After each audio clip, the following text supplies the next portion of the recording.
Hello and welcome back to the channel. Today we're going to be previewing the game between England and Scotland in Group D, and we will be looking at who I think will win, my predictions for the game, any information that is relevant and important. Before we begin, if you do enjoy this video, make sure you hit the like button and subscribe if you are new, and the bell notification as well if you are interested in getting further notifications. So on Friday night at 8 o'clock, England will be hosting Scotland in Euro 2020. Happening a year later, obviously, but finally we get to see those two nations collide in a group game in a major tournament for the first time in over 20 years. It's going to be super, super exciting. Scotland tasted defeat in their first game in the competition, losing 2-0 to the Czech Republic. 2 goals from Patrick Schick, 1 goal from the halfway line, lobbing it over David Marshall. One of the best goals I've ever seen in the competition. Absolutely phenomenal. And the other one was a really good header as well. And that's really, really nice striker's finish with the head. Brilliant, brilliant goal as well. So they huffed and puffed Scotland from what I saw of it. I did go to Tesco to get a few things, but they did huff and puff a little bit. Created 19 shots, which is quite a lot compared to Czech Republic's 10. And they had 58% possession as well. So it wasn't like Scotland were on the back foot here, but they didn't create many quality chances. They didn't create many golden opportunities, and those that they did create, they missed. So that, I think Scotland need to remember that this is their first tournament in 3 years, and it's a building block. It's a building block for future tournaments, for Qatar, and then for the 2024 Euros as well. But overall, I think they didn't do too bad, and they've got some players as well who will be in those tournaments to come, like McTominay, like Billy Gilmore, and Che Adams as well. I think would be key influential in a few years' time. He's had quite a good season with Southampton. So lots of players that could progress in the next few years as well. Move on to England. England won 1-0 in their game against Croatia. A lot of standout players here, including Calvin Phillips, who I thought was absolutely phenomenal. Definitely the best player on the park. He looked very, very, very good. Mings looked okay as well. He put in a solid performance. Trippier didn't really put a foot wrong, even though he was playing left back. Kyle Walker was a little bit shaky for me. Rice, he sort of formed a good partnership with Phillips. Sterling got the goal. I thought Kane was pretty anonymous. Foden had that great chance at the start and then sort of disappeared a little bit.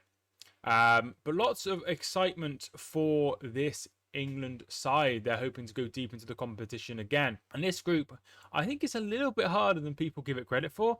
Scotland are obviously a huge rival and a side who'd love nothing more than to beat England, particularly on their own patch at Wembley Stadium. Croatia are a team that got to the final in 2018 of the World Cup, and also Czech Republic, who beat England in qualifying as well. So it's a little bit of a tough group. However, it's no group of death like Group F. But Croatia, in all fairness, looked a shell of the former selves. They didn't look at all near the races like they were in 2018. England played really well. At no point in the sort of last half an hour was I even worried that they'd score. They didn't look like scoring. England looked in total control, and the chances that they did have were dealt with. So I was very, very, very impressed with how we played. There is a little bit of housekeeping news.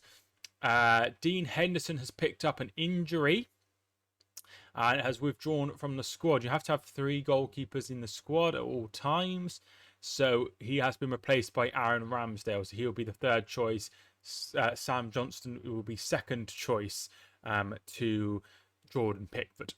So that is just a little bit of news. There's a few injury niggles, but hopefully nothing serious. I think Stones was one of the players.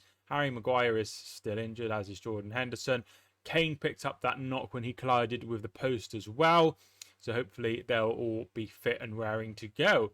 I think Sterling will keep his place. I think Phillips will definitely keep his place. I don't see the point in changing the back 4 unless you're going to bring in Ben Chilwell or Luke Shaw to deputise for Trippier, who is playing in a position where he's not 100% comfortable. But yeah, there's a few options we could do. We could maybe change it up, bring on someone like Sancho instead of Foden, or things like that. We have a few options as well. We could have Rashford maybe start, or Bellingham could make a start in midfield. Plenty of options, but for me, I try and get the win, try and get the 3 points, and then maybe rest a few for the game against the Czech Republic when we're already safe and through the group. So we are hoping for a good game. Obviously, this is something that we've all been looking forward to since the draw was made. Steve Clarke will be desperate to try and get one over England because he really needs it to try and progress. Even if they got the 3rd spot, I think getting out the group would be absolutely phenomenal for his CV. It'd be phenomenal for Scotland as well as a nation to be able to say, oh, we got through the group. And it was, Croatia's one of the teams in this group, England's another side in this group. 2 sides have got to the semi-final, and obviously Croatia won that game and got to the final. So absolutely phenomenal achievement it would be. But I think that loss to Czech Republic is very devastating for their chances of progressing. It would be really difficult now, particularly if Czech Republic were to get a result on Friday against Croatia. That would make it very difficult for Scotland. Obviously, they could go on and beat Croatia, but I think that would be very tough. I'm hoping for a good game. I'm hoping for an entertaining game. I think the England game, we started off pretty well. At times it was a little bit quiet and there wasn't a lot going on. So hoping for excitement. The crowd, 22,500 will be packed inside Wembley, which is 25%, I think. So a big crowd will be hosting the game. There'll be lots of people there, and it will be a good occasion. And it will be a nice sort of celebration for 2 nations coming together to celebrate the sort of end of COVID. I know we've got the extra 4 weeks for England before we can fully unlock, which I don't think is a small. It's only a small sacrifice for considering how long we've been in lockdowns and stuff. One way or another, particularly places like Leicester and Bolton have been in huge lockdowns pretty much the whole entire time since the outbreak began.